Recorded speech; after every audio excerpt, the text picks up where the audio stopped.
ಸಿಂಹರಾಶಿ ನಕಾರಾತ್ಮಕವಾದಂತಹ ವಿಚಾರ, ಅಶುಭವಾದಂತಹ ಸುದ್ದಿ, ಜೊತೆಗೆ ನಿಮ್ಮಿಂದ ಈ ಕೆಲಸ ಆಗತ್ತಾ ಅಂತ ಅನುಮಾನ ಪಡ್ತಕ್ಕಂಥವರ ಮಾತು, ಇವೆಲ್ಲವೂ ಕೂಡ ನಿಮಗೆ ತುಂಬ ಬೇಸರವನ್ನು ತರುತ್ತೆ. ನನ್ನ ಸಾಮರ್ಥ್ಯದ ಬಗ್ಗೆನೇ ಮಾತಾಡ್ತಾರಲ್ಲ ಅನ್ನುವಂಥದ್ದು ನಿಮಗೆ ಕೆರಳುವ ಹಾಗೆ ಮಾಡ್ತಕ್ಕಂಥದ್ದಾಗುತ್ತೆ. ಆದರೆ ತಾಳ್ಮೆ ಮುಖ್ಯ. ಜನ ಮಾತಾಡಿದ್ದಕ್ಕೆ ಕೋಪಗೊಳ್ಳೋದಕ್ಕಿಂತಲೂ ಹೆಚ್ಚಾಗಿ ಅದನ್ನು ಕಾರ್ಯವಾಗಿ ಮಾಡಿ ತೋರಿಸ್ತಕ್ಕಂಥದ್ದು ಬುದ್ಧಿವಂತರ ಲಕ್ಷಣ. ಮಾತಿನಿಂದ ಏನೂ ಪ್ರಯೋಜನ ಆಗೋದಿಲ್ಲ. ಅದರಿಂದ ಮಾತಿಗೆ ಕಡಿವಾಣವನ್ನು ಹಾಕಿ ಕೃತಿಯನ್ನು ಮಾಡಿ ತೋರಿಸ್ಬೇಕು ಅನ್ನುವಂಥದ್ದು ಮುಖ್ಯವಾಗುತ್ತೆ. ಹಣದ ವಿಚಾರದಲ್ಲಿ ಕಿರಿಕಿರಿಯನ್ನು ಮಾಡ್ಕೊಳ್ತೀರಿ. ದುಡ್ಡು ಕಾಸಿನ ವಿಷಯ ಬಂತು ಅಂತಂದರೆ ಎಲ್ಲವುದೂ ಕೂಡ ನಿಮಗೆ ಸರಿಯಾಗಿರಬೇಕು ಅನ್ನುವಂಥದ್ದು, ಅದು ಕಿರಿಕಿರಿಯಾಗುವಂತಹ ವಿಚಾರ. ಪತಿಪತ್ನಿಯರಲ್ಲಿ ಅನ್ಯೋನ್ಯತೆ ಅಂತಕ್ಕಂಥದ್ದಿರುತ್ತೆ, ಅದು ಧನಾತ್ಮಕವಾದಂತಹ ವಿಷಯವಾಗುತ್ತೆ. ಈ ದಿವಸ ಸಂಬಂಧಿಕರು ಏನೋ ಆತಂಕದಲ್ಲಿರ್ತಾರೆ. ಅವರ ಸಮಸ್ಯೆ ಏನು, ಅವರ ಕಷ್ಟ ಏನು ಅಂತ ಹೇಳಿ ಕೇಳಿ ತಿಳಿಯುವಂತಹ ಒಂದು ಜವಾಬ್ದಾರಿ, ಆ ಕರ್ತವ್ಯ ನಿಮ್ಮದಾಗಿರಬಹುದು. ಅದನ್ನು ಪ್ರಾಮಾಣಿಕವಾಗಿ ಮಾಡಿ. ಆತಂಕದಲ್ಲಿರ್ತಕ್ಕಂಥವರು ಒಳ್ಳೆಯ ಕೆಲಸಕ್ಕೆ, ಒಳ್ಳೆಯ ವಿಚಾರಕ್ಕೆ ಹಾಗೇನಾದರೂ ಆಗಿದ್ದರೆ ನಿಮ್ಮ ಕೈಲಾದಂತಹ ಸಹಾಯವನ್ನು ಮಾಡಿ ಅವರನ್ನು ನೀವು ರಕ್ಷಣೆ ಮಾಡಬೇಕಾದಂಥದ್ದು ಮುಖ್ಯವಾಗುತ್ತೆ. ಸಮಾಜಕ್ಕೆ ಅದು ಒಳ್ಳೆಯ ಒಂದು ಸಂದೇಶವನ್ನು ಕೊಡುತ್ತೆ. ಜೊತೆಗೆ ನಿಮಗೂ ಕೂಡ ಆತ್ಮತೃಪ್ತಿ ಎನ್ನುವಂಥದ್ದು ಸಿಕ್ಕತ್ತೆ. ಕಷ್ಟದಲ್ಲಿರ್ತಕ್ಕಂಥವರು ನಿಮ್ಮನ್ನು ಸ್ಮರಿಸ್ತಾರೆ ಅನ್ನುವಂಥದ್ದೆಲ್ಲವೂ ಕೂಡ ಒಂದು ಕೆಲಸದಿಂದ ಆಗ್ತಕ್ಕಂಥದ್ದು. ತುಂಬ ತಾಳ್ಮೆಯಿಂದ ಇರಬೇಕು. ಯಾರ ವಿಷಯಕ್ಕೆ ಆಗಲಿ, ನಿಮ್ಮ ವೈಯಕ್ತಿಕವಾದಂತಹ ವಿಚಾರಕ್ಕೆ ಆಗಲಿ ತಾಳ್ಮೆಯನ್ನು ಕಳಕೊಂಡು ಮಾತಾಡಬಾರ್ದು, ವ್ಯವಹರಿಸಬಾರ್ದು ಅಂತಕ್ಕಂಥದ್ದು. ಪ್ರಯತ್ನಪೂರ್ವಕವಾದಂತಹ ಕೆಲಸಗಳಾಗತ್ತೆ. ಎಲ್ಲಿ ನೀವು ಎಷ್ಟು ಪ್ರಯತ್ನವನ್ನು ಮಾಡ್ತೀರೋ, ನಡೆಸ್ತೀರೋ, ಅಷ್ಟು ನಿಮಗೆ ಹೆಚ್ಚು ಹೆಚ್ಚು ಕೆಲಸಗಳು ಆಗುವಂಥದ್ದಾಗತ್ತೆ. ಚೌಡೇಶ್ವರಿ ದೇವಿಯನ್ನು ಪ್ರಾರ್ಥನೆ ಮಾಡಿ. ಶುಭವಾಗುತ್ತೆ. ಕನ್ಯಾ ರಾಶಿ, ಮನೆಗೆ ಅತಿಥಿಗಳ ಆಗಮನದಿಂದ ಸ್ವಲ್ಪ ಸಂತೋಷವಾಗ್ತಕ್ಕಂಥದ್ದು. ನಿಮ್ಮ ಕೆಲವು ವಿಚಾರಗಳನ್ನು ಅತಿಥಿಗಳ ಜೊತೆಯಲ್ಲಿ ಹಂಚಿಕೊಳ್ತಕ್ಕಂಥದ್ದು, ಅವರಿಗೆ ಹೇಳುವಂಥದ್ದು. ಯಾವುದೋ ಸಹಾಯವೋ ಯಾವುದೋ ಕೆಲಸವೋ ನಿಮಗೆ ಆಗಬೇಕು ಅಂತಾದರೆ ಅವರಿಗೆ ಹೇಳಿ ಅದನ್ನು ಮಾಡಿಕೊಡುವ ಹಾಗೆ ನೀವು ಕೇಳುವಂಥದ್ದು. ವ್ಯಾವಹಾರಿಕವಾಗಿ ಪ್ರಗತಿ, ಇದರಿಂದ ಒಂದಷ್ಟು ಸಂತೋಷ. ಯಾಕೆ ಅಂತಂದರೆ ವ್ಯವಹಾರದಲ್ಲಿ ಯಾವಾಗ ನಾವು ಹೇಗೆ ಅಭಿವೃದ್ಧಿಯನ್ನು ಹೊಂತೀವಿ, ಹೇಗೆ ನಷ್ಟ ಆಗುತ್ತೆ ಅನ್ನುವಂಥದ್ದು ಕೆಲವು ಸೂಚನೆಗಳಿಲ್ಲದೆ ಆಗಿ ಹೋಗುವಂಥದ್ದು. ಅಂತಹ ಸಂದರ್ಭದಲ್ಲಿ ನಿಮಗೆ ವಿಶೇಷವಾದಂತಹ ಪ್ರಗತಿ ಆಗ್ತಾ ಇದೆ ಅಂತಾದರೆ ಸ್ವಾಭಾವಿಕವಾದಂತಹ ಸಂತೋಷ ನಿಮ್ಮಲ್ಲಿ ಇರುತ್ತೆ. ಖಾಸಗಿ ಉದ್ಯೋಗಿಗಳಿಗೆ, ಖಾಸಗಿ ಕ್ಷೇತ್ರದಲ್ಲಿ ಉದ್ಯೋಗವನ್ನು ಮಾಡ್ತಕ್ಕಂಥವ್ರಿಗೆ ಆದಾಯ ಹೆಚ್ಚಾಗುವಂಥದ್ದು, ಯಾವುದೋ ಸವಲತ್ತುಗಳು, ಬಡ್ತಿ ಅಥವಾ ನಿಮಗೆ ಹಣದ ಸಂಬಳದ ಹೆಚ್ಚಿಗೆ ಆಗ್ತಕ್ಕಂಥದ್ದಾಗುತ್ತೆ. ಆತ್ಮವಿಶ್ವಾಸ ಹೆಚ್ಚಾಗತ್ತೆ. ಪರವಾಗಿಲ್ಲ, ಜನ ನನ್ನನ್ನು ಗುರುತಿಸಿದ್ರು, ನನ್ನ ಕೆಲಸ ಮೆಚ್ಚುಗೆ ಆಗಿದೆ ಅನ್ನುವಂತಹ ಆತ್ಮತೃಪ್ತಿ ನಿಮ್ಮಲ್ಲಿ ಬರುವಂಥದ್ದಾಗತ್ತೆ. ಕುಟುಂಬದವರ ಜೊತೆಯಲ್ಲಿ ಬಹಳ ಸಂತೋಷದಿಂದ ಕಾಲವನ್ನು ಕಳೆಯೋದಕ್ಕೆ ಅವಕಾಶವಾಗುತ್ತೆ. ಸಂತೋಷವನ್ನು ಹಂಚಿಕೊಳ್ಳಬೇಕು ಅಂತಂದರೆ ಅದೂ ಕೂಡ ಒಂದು ಸರಿಯಾದಂತಹ ಸಂದರ್ಭ. ಹಾಗಾಗಿ ಕುಟುಂಬದವರ ಜೊತೆಯಲ್ಲಿ ಬಹಳ ಸಂತೋಷದಿಂದ ಕಾಲವನ್ನು ಕಳೀತೀರಿ. ಮಾರ್ಕೆಟಿಂಗ್ ಕೆಲಸದಲ್ಲಿ ಶುಭ ಮತ್ತು ಲಾಭ ಇದೆ. ಎಲ್ಲಿ ನೀವು ಹೊರಗಿನ ಪ್ರಪಂಚಕ್ಕೆ ನಿಮ್ಮನ್ನು ನೀವು ಗುರುತಿಸ್ಕೊಳ್ಬೇಕಾದ್ರೆ ಏನಾದರೂ ಒಂದು ಇರಬೇಕಲ್ಲ, ಅದಕ್ಕೆ ಇದು ಸಹಕಾರಿಯಾಗತ್ತೆ ಎನ್ನುವಂಥದ್ದು.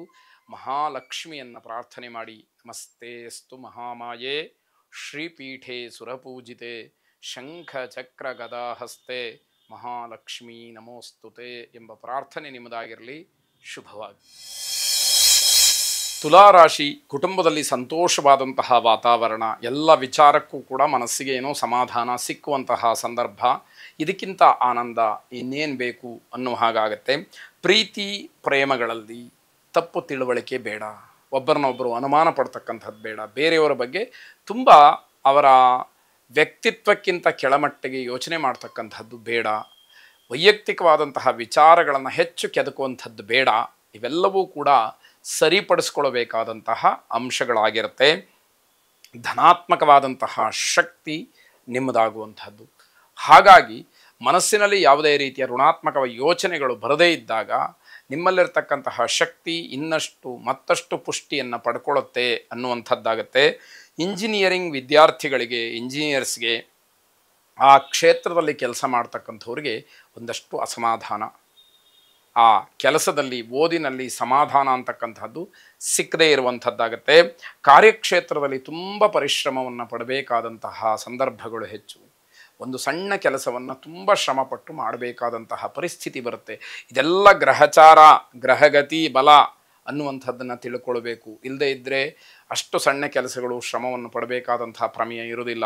ಇದು ಹಲವಾರು ಜನಕ್ಕೆ ಅರ್ಥ ಆಗದೇ ಇರುವಂಥದ್ದೇ ದೊಡ್ಡ ಪ್ರಮಾದವಾಗುತ್ತೆ. ಆರ್ಥಿಕವಾದಂತಹ ಅಭಿವೃದ್ಧಿಯಿಂದ ಸಮಾಧಾನ ಸಿಕ್ಕತ್ತೆ, ದುಡ್ಡು ಕಾಸು ಸಿಕ್ಕತ್ತೆ. ಆ ಹಣವನ್ನು ನೋಡಿ, ಆದಾಯವನ್ನು ನೋಡಿ, ಗಳಿಕೆಯನ್ನು ನೋಡಿ ಸಮಾಧಾನ ಪಟ್ಟುಕೊಳ್ಬೇಕೇ ಹೊರತು ನಿಮ್ಮ ಪರಿಶ್ರಮಕ್ಕೆ ತಕ್ಕ ಇದು ಪ್ರತಿಫಲ ಅಲ್ಲ ಅನ್ನುವಂಥದ್ದು ನಿಮಗೆ ಗೊತ್ತಾಗಬೇಕಾಗಿದೆ. ಮಂಗಳ ಗ್ರಹವನ್ನು ಆರಾಧನೆ ಮಾಡಿ. ಧರಣಿ ಗರ್ಭಸಂಭೂತಂ ವಿದ್ಯುತ್ ಕಾಂತಿ ಸಮಪ್ರಭಂ ಕುಮಾರಂ ಶಕ್ತಿ ಹಸ್ತಂಚ ಮಂಗಳಂ ಪ್ರಣಮಾಮ್ಯಹಂ ಎಂಬ ಪ್ರಾರ್ಥನೆಯನ್ನು ಮಾಡಿ ಶುಭವಾಗಿ. ವೃಶ್ಚಿಕ ರಾಶಿ, ಸಹೋದರ ವರ್ಗದಲ್ಲಿ ಜಗಳವಾಗಬಹುದು. ಅಣ್ಣ ತಮ್ಮ, ಅಕ್ಕ ತಂಗಿಯರ ಮಧ್ಯದಲ್ಲಿ ಯಾವುದೋ ವ್ಯಾವಹಾರಿಕವಾಗಿ ಅಥವಾ ಆಸ್ತಿಗೆ ಸಂಬಂಧಪಟ್ಟ ಹಾಗೆ, ಮನೆಯ ವಿಚಾರಕ್ಕೆ, ಸಂಬಂಧದ ವಿಚಾರದಲ್ಲಿ ಜಗಳಗಳಾಗುವಂತಹ ಸಾಧ್ಯತೆ ಹೆಚ್ಚಾಗಿದೆ.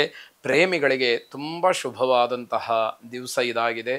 ನಿಮ್ಮ ಎಲ್ಲ ಒಳ್ಳೆಯ ಗುಣಗಳನ್ನು, ಒಳ್ಳೆಯ ವಿಚಾರಗಳನ್ನು ಸಮಾಜಕ್ಕೆ ಮಾದರಿಯಾಗಿ ನೀವು ತೋರಿಸಬೇಕಾದಂತಹ ದಿವಸ. ಅದು ಬಹಳ ಮುಖ್ಯವಾದಂತಹ ಅಂಶವೂ ಕೂಡ ಹೌದು. ಜವಾಬ್ದಾರಿಯಿಂದ ವರ್ತಿಸದೇ ಇದ್ದರೆ ಮಾತ್ರ ತೊಂದರೆಗೆ ಅವಕಾಶಗಳಾಗತ್ತೆ. ಏನು ಬಾಯಲ್ಲಿ ಹೇಳ್ತೀರಿ ಹಾಗೆ ನಡ್ಕೊಳ್ಬೇಕು, ಹೇಗೆ ನಡ್ಕೊಳ್ತೀರಿ ಹಾಗೆ ಮಾತಾಡಬೇಕು ಅನ್ನುವಂತಹ ನಿಯಮವನ್ನು ಪರಿಪೂರ್ಣವಾಗಿ ಅಳವಡಿಸ್ಕೊಳ್ಬೇಕಾದಂಥದ್ದಾಗತ್ತೆ. ಹಳೆಯ ಸಂಬಂಧಗಳು ಏನಾದರೂ ಮಾಸಿದ್ರೆ ಅಥವಾ ಹಳೆಯ ಸಂಬಂಧಗಳಲ್ಲಿ ಏನಾದರೂ ಬಿರುಕು ಬಿಟ್ಟಿದ್ದರೆ, ಮನಸ್ತಾಪಗಳಿದ್ದರೆ ಮತ್ತೆ ಒಂದಾಗೋದಕ್ಕೆ ಅವಕಾಶಗಳು ಹೆಚ್ಚಾಗಿದೆ. ಅಂತಹ ಒಳ್ಳೆಯ ಕೆಲಸವನ್ನು ಮಾಡಿ ಆತ್ಮೀಯವಾಗಿ ಅಥವಾ ಸೌಮನಸ್ಯದಿಂದ ನಿಮ್ಮ ಜೀವನವನ್ನು ನಡೆಸಿ ಅಂತಕ್ಕಂತಹದ್ದು. ಈ ದಿವಸ ಯಾವುದಾದ್ರೂ ಕೆಲಸಕ್ಕೆ ಹೋಗೋದಾದರೆ ಅಥವಾ ಬೇರೆ ಯಾರನ್ನಾರು ಹೊಸಬರನ್ನು ನೋಡೋದಾದರೆ ಬಹಳ ಉತ್ತಮವಾದಂತಹ ಸಮಯವಾಗಿದೆ. ಹೊಸೆಯ ಗುರಿಗಳನ್ನು ಅಥವಾ ಏನಾದರೂ ಸಾಧನೆಯನ್ನು ಮಾಡಬೇಕು ಅಂತಕ್ಕಂತಹ ಉದ್ದೇಶ, ಸಂಕಲ್ಪಗಳಿದ್ದರೆ ತುಂಬ ಅನುಕೂಲಕರವಾದಂತಹ ಸಮಯ ಇದು ಅಂತ ಹೇಳಿ ನಿಮಗೆ ಹೇಳಬೇಕಾದಂಥದ್ದು. ಯಾಕೆ ಅಂತಂದರೆ ಅದರಲ್ಲೂ ವಿಶಾಖ ನಕ್ಷತ್ರದವರೆಗೆ ಜನ್ಮ ನಕ್ಷತ್ರವಾಗ್ತಕ್ಕಂಥದ್ದು, ಅದನ್ನು ಗಮನಿಸ್ಕೊಳ್ಬೇಕು. ಹಾಗಾಗಿ ಅದನ್ನು ಪಂಚಾಂಗದ ಪ್ರಕಾರ ಕೆಲವು ಅಂಶಗಳನ್ನು ಗಮನಿಸಿದಾಗ ನಿಮಗೆ ಒಳಿತು ಅಂತಕ್ಕಂಥದ್ದಿರುತ್ತೆ. ಇಷ್ಟದೇವತಾ ಅನುಗ್ರಹ ಪ್ರಾರ್ಥನೆಯನ್ನು ಮಾಡಿ, ಇಷ್ಟದೇವತಾ ಅನುಗ್ರಹಕ್ಕಾಗಿ ಪ್ರಾರ್ಥನೆಯನ್ನು ಮಾಡಿ ಶುಭವಾಗಿ.